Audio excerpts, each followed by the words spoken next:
মোড়া তৈরি করে নিজেদের স্বাবলম্বী করেছেন খাগড়াছড়ির মাটিরাঙ্গা উপজেলার নারীরা। পিছিয়ে পড়া এ জনপদে কুটির শিল্প এনে দিয়েছে সচ্ছলতা। বিভিন্ন প্রান্তের পাইকারদের কাছেও বেশ কদর রয়েছে তাদের নিপুণ কাজের। প্রতিনিধি আবু দাউদের পাঠানো তথ্য ছবিতে ডেস্ক রিপোর্ট।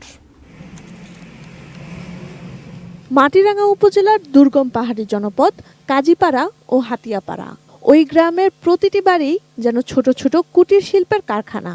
বাঁশ বেতের সমন্বয়ে পরম যত্নে এইসব মোড়া তৈরি করছেন সব বয়সী নারীরা। পড়াশোনার অবসরে মায়ের সঙ্গে কাজ করছে স্কুল কলেজ পড়ুয়ারাও।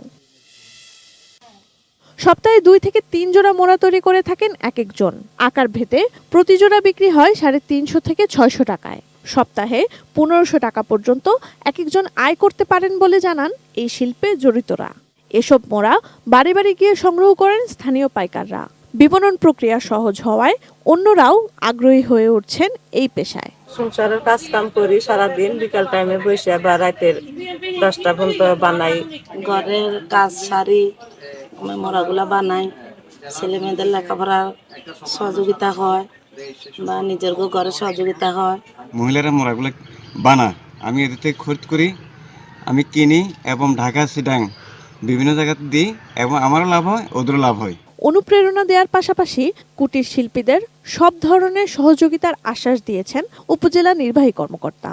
যুব উন্নয়ন অধিদপ্তর আছে, বিভিন্ন ক্ষেত্রে তারা ঋণ দিয়ে থাকে। আমাদের মহিলা সংস্থা আছে, বিভিন্ন ধরনের প্রশিক্ষণের আয়োজন করে থাকে।